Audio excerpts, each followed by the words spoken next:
নবম ও দশম শ্রেণীর তথ্য ও যোগাযোগ প্রযুক্তি প্রোগ্রামিং অধ্যায়ের সর্বশেষ ব্যবহারিক সমস্যা 17 ব্যবহারিক সমস্যায় থাকছে 1 থেকে 10 পর্যন্ত সংখ্যাসমূহের মধ্য থেকে যে কোনো একটা সংখ্যা বাদ দিয়ে অবশিষ্ট সংখ্যাসমূহের সমূহ প্রদর্শনের জন্য একটা প্রোগ্রাম লেখা।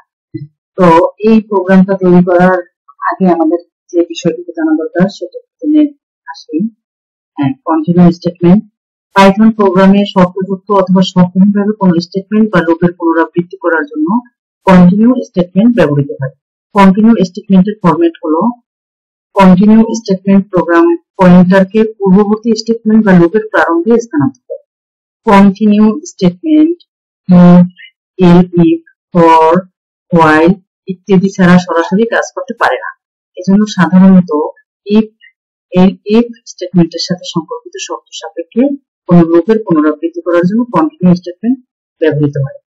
সেক্ষেত্রে শর্তের মান সত্য হলে কন্টিনিউ স্টেটমেন্ট কার্যকরী হয়, অন্যথায় কম্পাইলার কন্টিনিউ স্টেটমেন্ট উপেক্ষা করে পরবর্তী স্টেটমেন্ট নির্বাহ করে। কন্টিনিউ স্টেটমেন্ট ব্যবহার করে 1 থেকে 10 পর্যন্ত সংখ্যাসমূহের মধ্যে থেকে যে কোনো একটা সংখ্যা বাদ দিয়ে অবশিষ্ট সংখ্যাসমূহ প্রদর্শনের একটা প্রোগ্রাম নিচে দেওয়া হলো। তাহলে এই কন্টিনিউ প্রোগ্রামের আচ্ছা, তো ধরা যাক বাদ দেওয়া সংখ্যাটি হচ্ছে 4। তাহলে এই অনুযায়ী প্রোগ্রামটি নিচে দেওয়া হলো। এই হচ্ছে আমার কোড। এই কোডগুলো আমি ইনপুট করি। ইনপুটে যদি সঠিকভাবে ইনপুট দেওয়া হয় তাহলেই আমার এই এরকম একটা প্রোগ্রাম রান হবে।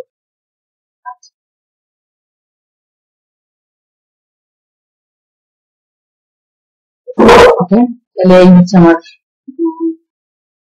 সঠিক কোড। ফর নাম in range 1 11 on if num equal to continue print num int 12 print used continue to skip printing the value 4। যদি সঠিক হয় সেক্ষেত্রে প্রোগ্রাম রান করে দেখি। রান করলাম,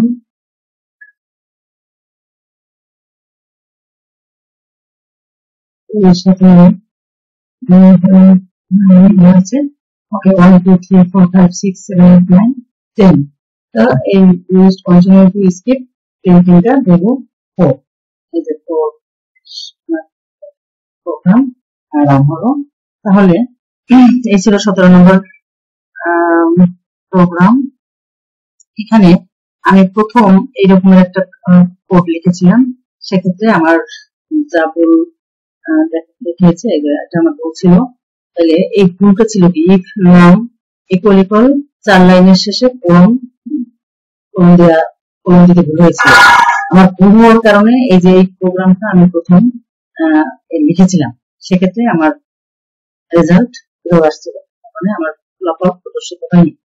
তাহলে ভুলগুলো ছিল কি, শেষে কোলন দেওয়া হয় নাই, কন্টিনিউ এর পরে এলস ব্লক ব্যবহার ঠিক নয়, এভাবে এলস ব্লক ইফ এর নয়, বরং ফর লুপের জন্য হওয়া উচিত। আর প্রিন্ট স্টেটমেন্টের ইনডেন্টেশন ঠিক ছিল না। তাহলে সঠিকভাবে বসানোর পরে এটা হচ্ছে আমার সঠিক, যেটা আমি রান করে দেখালাম এইমাত্র, সেটাকেই আমি আবার ছবি আকার এখানে নিয়ে কন্টেন্ট তৈরি করে রেখেছি তোমাদের সুবিধার জন্য। এবার এই যে সঠিক, তাহলে এবার সঠিক কোডটাকে এভাবে লেখা। তো friends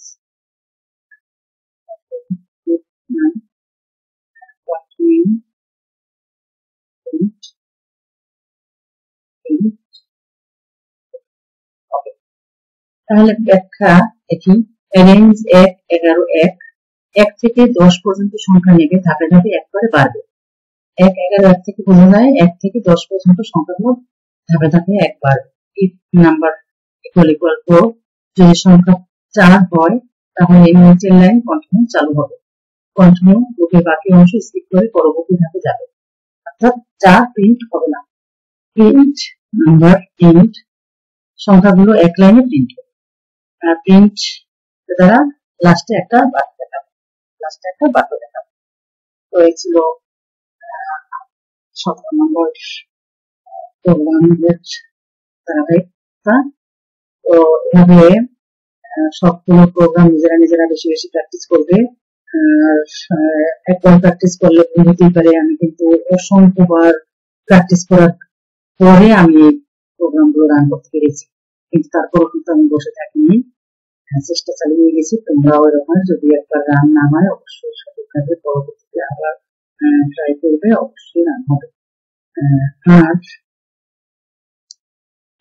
break statement, Python programming লুপের মধ্যে ব্রেক স্টেটমেন্ট পেলে লুপ সেখানে তার কাজ শেষ করে লুপ থেকে বের হয়ে যাবে। অনেকটা চলন্ত গাড়িতে ব্রেক বসলে যেমন গাড়ির চলা থেমে যায়, তেমনি লুপের মধ্যে ব্রেক স্টেটমেন্ট পেলে লুপ নির্বাহ বন্ধ হয়ে যায়। অধিকাংশ ক্ষেত্রেই ব্রেক স্টেটমেন্ট ইফ, এলইফ ইত্যাদির সাথে ব্যবহৃত হয়।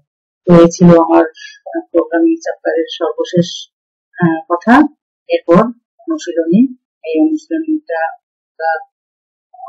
অনুশীলনের উপরে সম্পূর্ণ একটা ক্লাস পরিচালনা করব। তো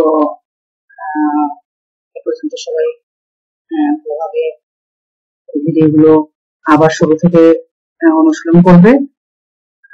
আর যদি নিজের বুঝতে সক্ষম হয় তাহলে অন্যকে বোঝার জন্য শেয়ার করবে, যাতে অন্যরাও দেখে কিছুটা হলেও বুঝতে সক্ষম হয়।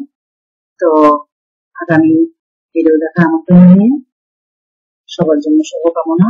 আল্লাহ হাফেজ।